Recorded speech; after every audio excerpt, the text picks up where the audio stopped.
Welcome to Caregiving Club On Air.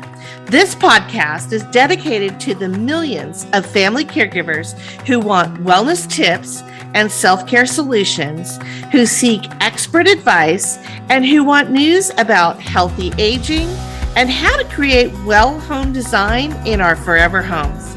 I'm Sherri Snelling, a corporate gerontologist, author, and educator, a TV interviewer, host, and news commentator. I'm joining you from Southern California, where our interviews and news take us all across the country to explore the many ways to help you on your caregiving journey and to lift you up here at Caregiving Club On Air.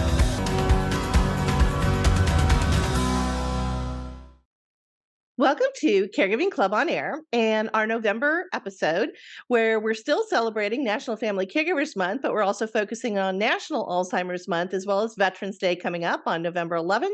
And our special guest on this episode is Dr. Eboni Green, who's going to talk about going from grief to gratitude. I'm your host, Sherri Snelling, and as I said, November, we've got a lot to celebrate. We're still celebrating all of our National Family Caregivers, but also we're going to focus a little bit on National Alzheimer's Month, which is in November, as well as Veterans Day coming up on November 11th. And, you know, as a proud daughter of a Navy veteran, Veterans Day and veterans and their caregivers always have a special place in my heart. And our special guest for this episode is Dr. Eboni Green, who is coming to us from Nebraska, but she's going to talk a lot about going from grief to gratitude. And she herself is also a daughter of a veteran. So we share that in common, and we're going to talk a little bit about that. And of course, in our Caregiver Wellness news, we continue to touch upon some of the great reports and surveys that are coming out about caregiving in the workplace. But we're also going to talk to you a little bit about what's come out of the Global Wellness Summit, which is put on by the Global Wellness Institute. So I have some reports for you on that in terms of self-care and wellness for caregivers. And then, as I mentioned, we're going to talk about Alzheimer's, but we're also going to touch upon some of the great work of the Elizabeth Dole Foundation, which supports caregivers of veterans. And then we'll dive into our Well Home Design news, where we're touching upon veterans with Tunnel to Towers Foundation. If you don't know about this group, they're really terrific. We'll tell you a little bit about them. And also our Me Time Monday wellness hack for this episode is going to be along our theme of living colorfully. We're going to touch upon the color purple and the emotional health side of purple, how that makes us feel and how that actually supports our resiliency and also our spirituality. So stay tuned for that Me Time Monday hack at the end of this episode. But for that, now let's dive into Caregiver Wellness news.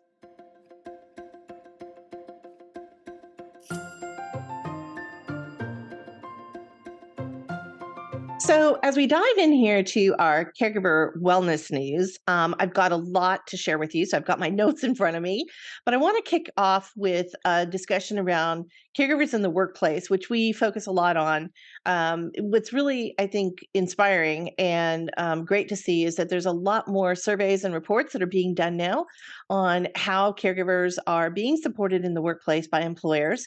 And in fact, there was a new report that just came out that I saw that was really talking about the employee resource groups. So these are groups that are formed by different employees in the workplace who have similar interests, or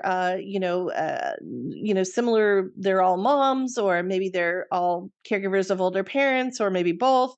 They focus on a lot of different issues, and they form these affinity groups and get together and have guest speakers in and also talk about different topics. And what's really interesting is that I do a lot of work with employers. I've done a lot of workshops and I do a lot of webinars for all the employees, but now I'm getting, tapped by a lot of these employee resource groups to come talk to them specifically. And there's so many more that are now being formed around caregiving of the employees in the workplace. So again, very encouraging to see, and great conversations, by the way, taking place. I get to do a lot of Q&A when I come and talk to these groups.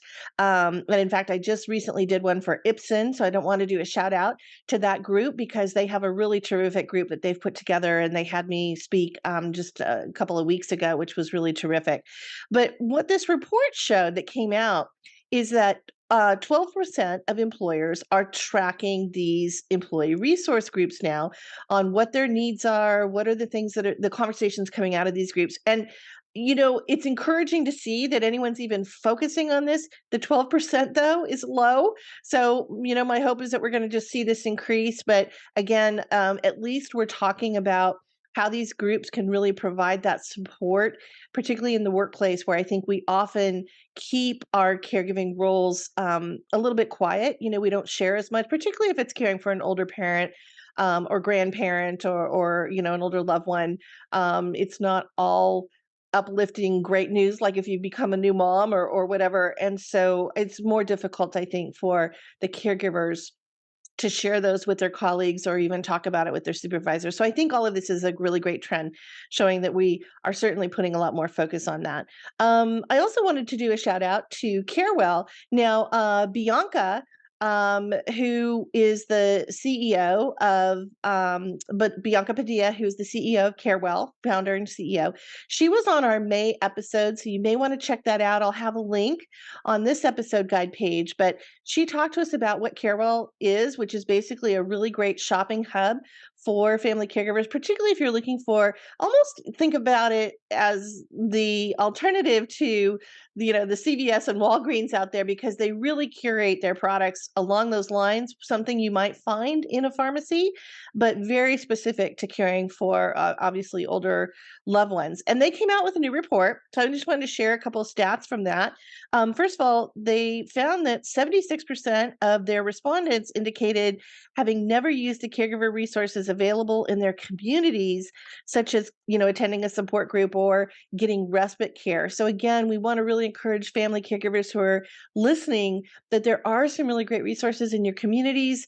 There's a lot of local chapters of Alzheimer's Association that are in your communities. Also American Cancer Society, really great groups through American Heart Association. So a lot of the disease organizations and nonprofits have a lot of really great caregiver support groups that you can tap into, but also your respite care services. There's a lot of volunteers, and whether that's maybe through a faith-based organization, through your church or synagogue or mosque, where people want to help contribute and give you those breaks. Also, again, check with your employers. Sometimes even employers will cover certain respite breaks, but there's also some free services. And we're talking about veterans this episode.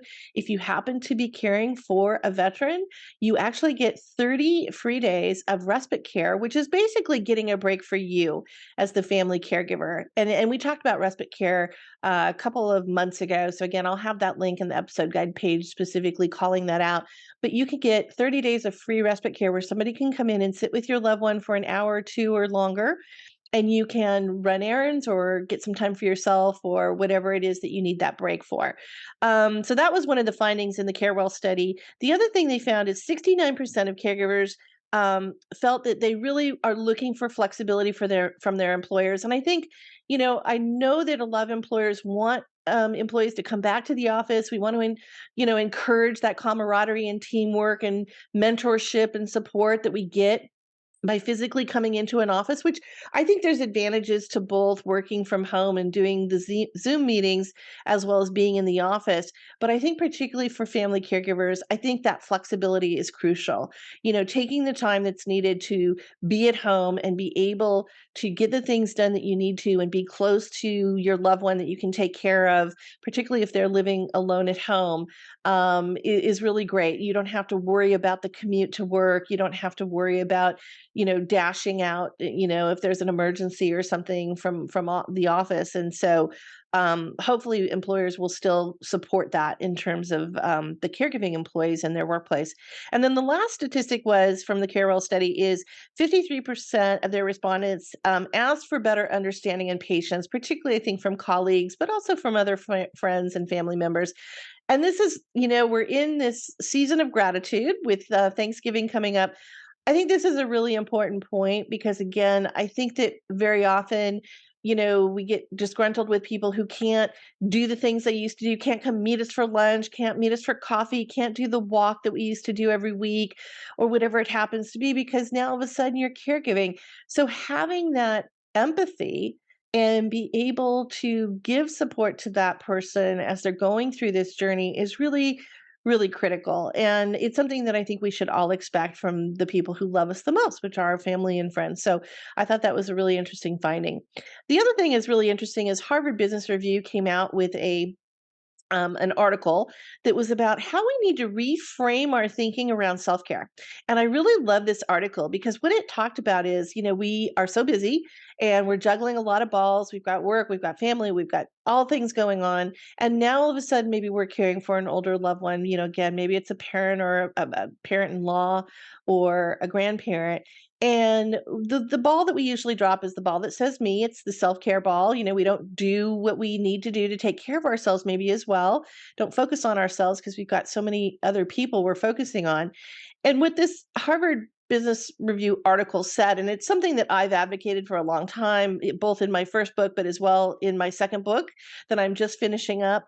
And it's how we need to really think about it's not, I don't have the time for me. It's more about, wow, things have really become busy in my life. I have a lot more people I need to care for. Now it's even more important that I find those moments for myself. And again, it could be moments, even something like 5 or 7 minutes a day, which sounds so small, right? But we just don't get to it. And if you can carve that out and give it to yourself as a gift every day, it's amazing how much that helps keep you going. It gives you kind of the stamina. It lets you kind of just reflect for a moment and pause for a moment and say, okay, yeah, times are tough and situations are tough, but I will get through this. And it's really important to find that me time and that self care time. So I think, yeah, if we can talk to ourselves a little differently about why it's important, we have to put ourselves into that equation of caregiving. We can't just say we're caring for someone else now all of a sudden, or we're caring for others. We always have to care for ourselves. That almost has to be the foundational layer, and then you can add everybody else on top of that. The other thing I wanted to touch upon real quickly is in the wellness sector. So as you know, my second book, which is coming out in early next year, is called Me Time Monday, the weekly wellness edit for a wonderful life. And you'll get to read all about that. But I have really been in tune with the Global Wellness Institute, and a lot of the great work that they're doing, lots of research and lots of trends reporting. And they just had their international summit, which is actually held in Tel Aviv in Israel. But thankfully, they had some virtual panel sessions that I was able to attend.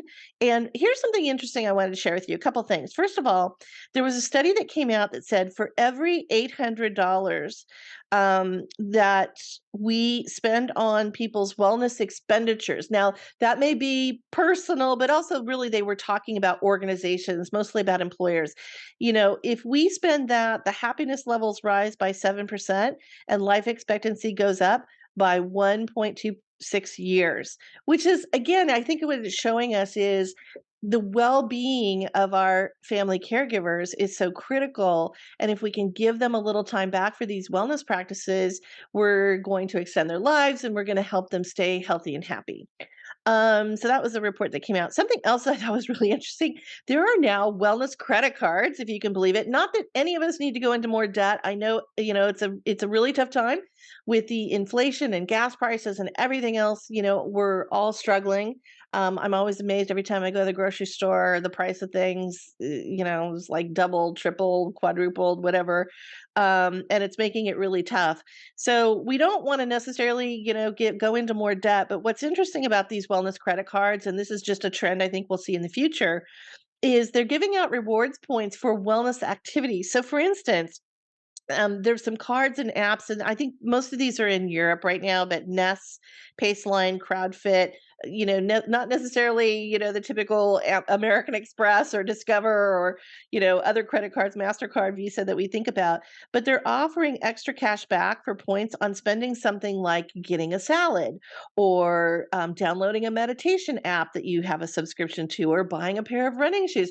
So they're actually watching your activity as the credit card companies do. We know they're watching us and surveilling what we're purchasing, but now they're going to reward you for doing things like this. So I thought that was pretty interesting, and I think, it'll be interesting to watch. We'll see where that trend goes, but I have a feeling that it is something that's going to probably become a little bit more mainstream because wellness is so important to so many of us.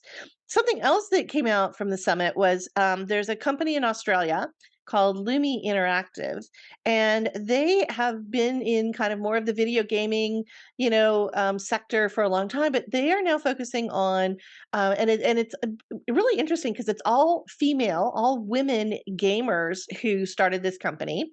And what they're now doing are self-care games. So they're creating these apps where, for instance, you can promote, feeling good and relaxation by doing an activity like watering plants or petting farmyard animals. And, again, this is a video game, so you have to kind of, go into your creative space now and think about what this game is, or acts of kindness. Really interesting. I think it's a great app maybe for kids too, because it'll really teach us to, calm down a little bit, de-stress, be kind to each other and to others. So it'll be interesting to see where that goes. But I thought that was a really interesting trend coming out of the Global Wellness Summit. Now, switching to Alzheimer's news, many of you have emailed me about there was a controversy in Alzheimer's research that actually came out over the last year, and it was where a research group that had really been very influential in having a lot of funding go towards something what we call beta amyloid or amyloid beta research, which is about the sticky plaque in the brain that actually doesn't allow the neurons to connect and transmit information to each other. So that's a hallmark of what we see in an Alzheimer's brain. And tens and millions of dollars from the National Institute on Aging have gone into funding research for this AB beta amyloid kind of pathway. And unfortunately, one of the more instrumental research studies that really influenced that funding was fraudulent, I guess is the best way maybe to put it. The researchers had doctored some of the images and then inaccurately reported on the data that showed more progress and showed more promise in researching this. Now, the alternative to the sticky plaque beta amyloid, of course, is tau tangles, which is a different group of researchers that really believe that that's more of the answer to unlocking the secrets of Alzheimer's and dementia. So I just wanted to let you know that, it's very unfortunate when these things happen in science, as with anything else where there's fraud and disinformation and, misinformation and all this stuff. But it isn't to say that